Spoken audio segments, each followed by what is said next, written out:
Good afternoon, webinar world. My name is attorney Michael Silverman, and I'm with the Florida Healthcare Law Firm. Today, we are going to be doing a lunch and learn concerning healthcare marketing. Today's topic is specifically entitled, Are You Paying Attention to the Way Your Healthcare Business is Being Marketed? Just as importantly, even if you are paying attention to the way your business is being marketed, are you aware of the laws that apply to your operations? Today's discussion is going to be a primer, an overview. It's not going to be exhaustive regarding the laws that may apply to your practice, but it should give you a good foundation so that you have an idea of what you need to be aware of when you move forward with your marketing endeavors. Today's discussion is going to be general insofar as it is intended to provide an overview for all different types of folks involved in the healthcare industry, be it healthcare marketers themselves, be it my clients such as chiropractors, physicians, dentists, optometrists, dermatologists, my DME clients, clinical labs, pharmacy clients. The rules that we're going to be talking about today generally apply to all different types of healthcare marketing. If you have any questions for me, you can certainly follow up with me after today's presentation, or you can perhaps shoot a question in the question box. I'll keep my eyes peeled and we'll try to get to as many of those as I can throughout the discussion. And at the end of today's discussion, the last slide of the PowerPoint, which will be made available for everyone, has my contact information. So without further ado, what are we going to be talking about today? As I mentioned, today's it's an overview of the laws that you should be familiar with that apply to marketing in the healthcare space. All different types of practitioners in the medical profession, or folks that are involved in just the marketing themselves. These laws apply on both aspects, both to the healthcare providers and the marketers. We're going to be talking about some of the do's and don'ts of healthcare marketing, an overview of the major laws, and I'll be chatting about some hot topic legal issues and enforcement trends that we have seen as of recent. So here are an example of some of the laws surrounding healthcare marketing, which we're going to be talking about today. Again, this is an illustrative list. It's not exhaustive regarding all the laws that may pertain to your marketing practices, but it's certainly the hot topics that you should be aware of, so to speak. So these laws, some of these laws are particular to healthcare marketing, such as the kickback regulations. Other ones are not healthcare centric, but pertain to any type of marketing. And for example, we're talking about the Telephone Consumer Protection Act and the Deceptive and Unfair Trade Practices Acts. That's not healthcare centric, just applies to any type of marketing. We're going to be talking about the kickback regulations, the solicitation regulations regarding Medicare beneficiaries, inducement regulations. Again, we're going to talk about these laws that are not just related to healthcare, such as the TCPA and Deceptive and Unfair Trade Practices, and then we'll bring everything back together with more healthcare-centric regulations as it pertains to HIPAA laws and the Federal False Claims Act. Without further ado, let's dive into the 800-pound gorilla in the room. Typically, the marketing regulation that most folks are at least tangentially aware of in the healthcare space. This is the federal Anti-Kickback Statute. It essentially states that it is illegal, it's considered a federal felony, to offer to pay or be paid in exchange for the referral of healthcare business. This law applies to any state or federally funded healthcare programs. This is the federal Anti-Kickback Statute. Again, it essentially says you cannot offer to pay or be paid in exchange for the referral of healthcare business. This law, this federal law, applies to state and federally funded healthcare programs. Medicare, Medicaid, TRICARE, Champus are some examples. I have lots of clients that come up to me and say, "Hey, Mike, I don't provide services to any of those beneficiaries. I don't see them in my medical practice. I don't provide them through my DME or my pharmacy practice. I don't need to worry about this federal anti-kickback statute, right? I can do whatever I want from a marketing perspective." Well, the first answer is yes, that the federal anti-kickback statute does not apply if you're not servicing state or federally funded beneficiaries with healthcare services or products. However, there are other state laws and other federal laws that may indeed apply to the practice, even though it is servicing commercially insured or cash-paying patients. For example, we have the Florida Patient Brokering Act here in Florida. It's a cousin to the federal anti-kickback statute, so to speak, and it expounds upon the anti-kickback statute requirements insofar as it not only applies to state and federally funded healthcare programs, but also to commercially insured and cash-paying patients alike. So the Florida Patient Brokering Act takes a more broad scope than the anti-kickback statute and would apply to your marketing endeavors, even if you're not servicing Medicare or Medicaid beneficiaries, for example. Another law that expounds upon the federal anti-kickback statute, this one's a federal law pertaining to lab and clinical lab services. This is called ECRA, Eliminating Kickbacks and Recovery Act. And it is similar to the anti-kickback statute, but a little bit broader in scope insofar as it applies to commercially insured beneficiaries as well. So essentially, anti-kickback statute and these related federal and state regulations says you can't offer to pay or be paid in exchange for referring healthcare business. This law applies to all different types of relationships. This applies to marketer relationships with physicians. This applies to physicians that want to engage marketers for purposes of promoting their services. This applies to my DME and lab clients who may be involved in different types of marketing. And essentially in any other industry outside of healthcare, it is normal to compensate somebody in exchange for referring them business. In the healthcare industry, it is considered a violation of the anti-kickback statute, which again has felony federal criminal implications. So how in the world does anybody operate in the healthcare marketing space without fear of going to prison? That's a very good question. And thankfully, there are ways of doing business that have been recognized by the regulators that are actually codified in federal law that the regulators have recognized do not run afoul of these anti-kickback statutes. There are things called safe harbors, which again are identified business practices that have been written into the federal statute. Essentially says that if you're engaged in this type of activity, you fall within this safe harbor, then you should not need to be concerned about running afoul of this anti-kickback statute. There's a variety of different types of safe harbors that may be applicable to your operations when it comes to safe harbors to the anti-kickback statute and marketing endeavors. For example, W-2 employee is an exception. A bona fide W-2 employee is an exception to the anti-kickback statute. Provides room to pay an employee based upon referrals that are generated on behalf of the business. This is I can't stress enough, a bona fide W-2 employee, not enough to just withhold state and federal employee taxes, Social Security, Medicare, things like that.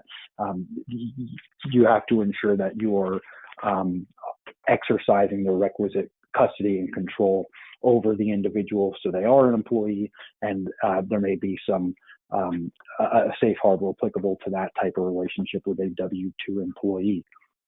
The federal ECRA law, however, says that you cannot pay any type of marketer, even an employee, any type of percentage-based compensation relationship. So even under ECRA, if it's an employee, you have to pay them a flat rate fee. There's no room for compensation based upon referral or bonuses, unlike some of the flexibility you may have under the anti-kickback statute with a W-2 bona fide employee outside of the clinical lab space. The safe harbor that applies most often with respect to relationships between healthcare providers and outside marketers is what's known as the Personal Services and Management Contract Safe Harbor. We call it the PSA Safe Harbor for short. And again, this is when there's a relationship with a healthcare provider, for example, and an outside contractor, be it an entity or an individual that may be performing marketing endeavors on a independent contractor 1099 basis. So essentially what this safe harbor says as it pertains to compliance with the Anti-Kickback Statute is if you're going to work with somebody who's going to be marketing on your business's behalf and they're an independent contractor, you have to meet each and every one of these 7 elements. You have to have an agreement that is in writing between the parties and signed. The agreement has to be for a minimum of 12 months. It doesn't mean that the parties are married at the hips for 12 months, so to speak. They can terminate the agreement prior to that 12-month duration if the contract permits it.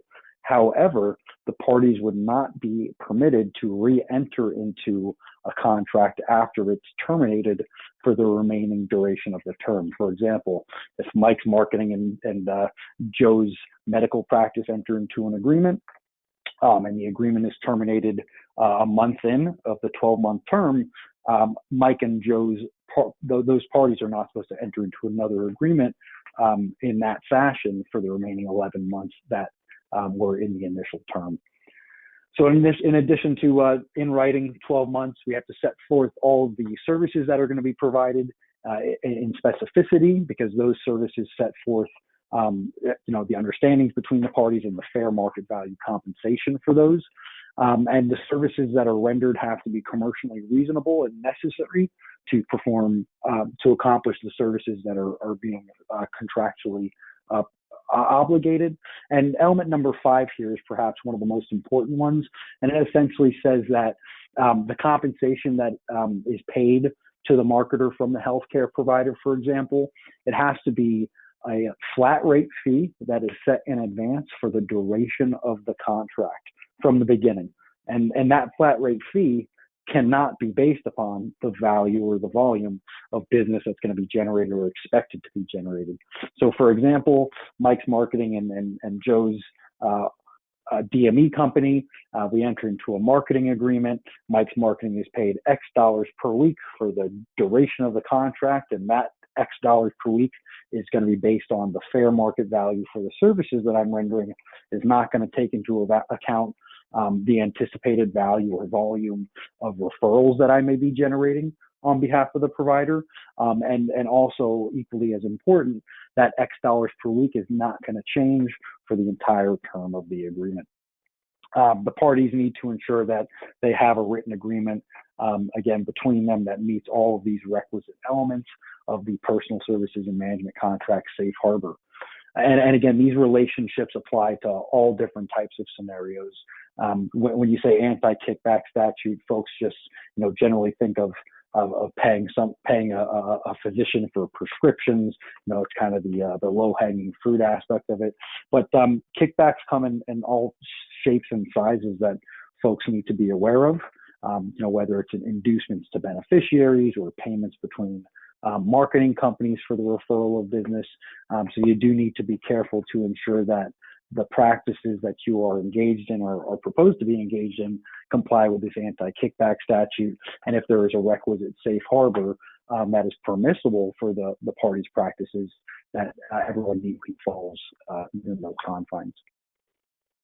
The next marketing regulation that we're going to be talking about is specific to a specific category of healthcare providers, that is durable medical equipment providers, specifically those that bill Medicare Part B as in boy beneficiaries. So this next marketing regulation only applies to Medicare Part B DME POS enrolled suppliers. And essentially, this is a law known as the Telephone Solicitation Statute, also known as DME POS Supplier Standard 11. And this is codified in federal law in the Social Security Act, and essentially says if you're a DME provider, you cannot solicit business from a Medicare beneficiary regarding a Medicare covered item. Violation of this anti-solicitation statute, Supplier Standard 11, results in every claim that is submitted after that violation to be a false claim submitted to the federal government. So this is very important that DME providers abide by it.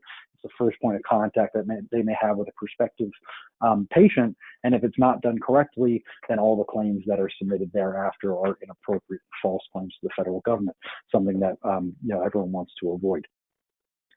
So essentially, where there's a rule, oftentimes there are exceptions to the rule. And again, this law says that you can't solicit business from a Medicare Part B beneficiary unless one of the following, for example, applies. Number one, the beneficiary is given written permission to the supplier to make telephonic solicitation, for example. Number two, a supplier can reach out telephonically to a Medicare beneficiary if they have provided a covered item, sold them an item, and they're following up concerning delivery of that item, furnishing of that item. And number three, if the provider, the DME provider, has provided a Medicare beneficiary with a Medicare covered item within the past 15 months, it can contact that beneficiary with respect to other types of DME that it may be able to offer to the patient. For example, Mrs. Smith walks into your DME shop, you sell her a wheelchair or a cane or a walker. 10 months go by, your business decides to provide other types of offerings to DME beneficiaries, continuous glucose monitors, TENS units, things like that. You can go ahead and give the beneficiary a call that just serviced 10 months ago. Say, hey, we're following up on the equipment that we previously provided, and also let you know that we have these other types of durable medical equipment offerings. Should you be interested? As long as you fall into one of those these three exceptions here, then you should be okay as far as staying clear of running afoul of the Anti-Kickback Statute. Let's talk about some other marketing considerations. These are essentially these marketing considerations are outside of the auspices of strict healthcare related marketing regulations. These regulations, these two, the TCPA and Deceptive and Unfair Trade Practices Act, apply to all different industries. It's not just healthcare centric. The first one, the TCPA, and as it pertains to healthcare marketing and the healthcare industry in general, is very interesting. And in a nutshell, this law, this Telephone Consumer Protection Act, this TCPA, is a federal law, and essentially says you cannot advertise using certain types of technologies. Can't advertise the commercial availability of goods or services using certain types of technologies unless you have express written consent to do so, or an exception otherwise applies. And what am I talking about here? I'm talking about automated dialing systems, robocalls, pre-recorded voice messages, text messages, and advertisements. If you are offering your goods and services through any one of those means, and you do not have written consent from the party that receives those communications to advertise in that type of capacity, each violation, each text message, phone call, facsimile, each violation of the TCPA is a statutory minimum penalty of $500, which can be increased to as much as 3 times that to $1,500 per violation. TCPA has been known as total cash for plaintiffs' attorneys. It's turned into a mass tort, so to speak, over the past 10 years or so. There's a lot of money in it for plaintiffs' attorneys insofar as these TCPA violations readily lend themselves to class action violations. You've either violated the law or you haven't. They get lists of everybody that a text message or phone call was sent to in violation of the law, and those numbers can very, very quickly add up. Some TCPA related types of activities that I have some clients engage in that folks need to be aware of. Folks in the DME industry and other types of industries that may be involved in telemarketing. This law particularly applies to you. Again, you cannot reach out to telemarket goods or services of a business using automated dialing technology, pre-recorded voice messages, unless you have express consent to do so, much like a DME supplier needs express written consent to comply with supplier standard 11 in telemarketing. Another way that the TCPA applies, and this actually happened to a client of mine recently. I work with a local dermatology group who during the COVID pandemic, when it onset in March or so of 2020, it had sent a text message communication to its patients, all of its patients, saying, "Hey, the office here, we're open. Just letting you know, to receive any of the prescriptions or other types of goods that we offer, other types of medical creams and supplies. We're open to provide that stuff to you. Send us a message. Respond to this message. It'll be 20% off and free shipping." The owner of that business was not aware that his office assistant had sent out those text messages, and even after learning about it, didn't necessarily see what the issue with those text messages was until the practice received a class action lawsuit in state court, essentially saying that those text messages, which were sent to 8,000 patients, were a violation of the Telephone Consumer Protection Act. And again, you see how those violations from a minimum statutory penalty of $500 can quickly add up. So again, you want to ensure that that you're aware of some of these non-healthcare centric marketing regulations, because they can affect the business just as much as some of these healthcare regulations, such as the kickback regulations and things that we were talking about. In addition to the TCPA, another non-healthcare centric marketing regulation that's come up over the years is Deceptive and Unfair Trade Practices Acts. They have them throughout the country in various states. Florida has one here, and this oftentimes has come up over the years in the nutraceutical supplement space.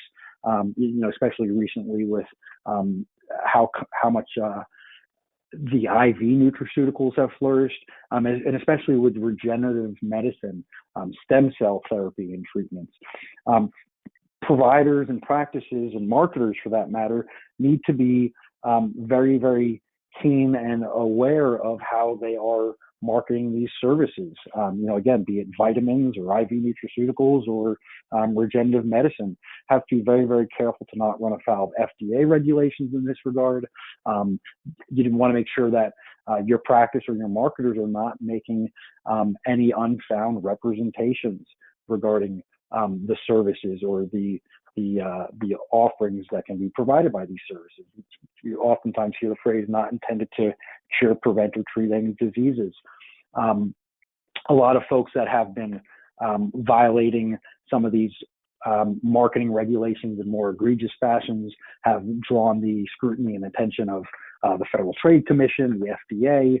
The Federal Department of Justice has issued injunctions to practices making promises of cures and treatments that were unfounded, and state attorney generals have often intervened as well. And the FDA, on a weekly basis, it seems like, is sending out warning letters to those who are lucky enough to receive a warning about removing any unfounded claims from marketing materials on their website or other types of literature.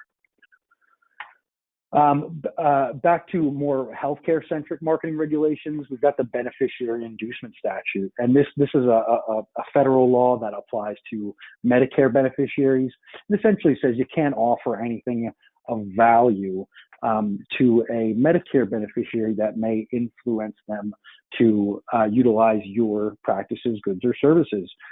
For example, offering some type of free gift for using your services, or offering to waive or just essentially not making genuine collection efforts on patient financial responsibilities, such as copays and deductibles.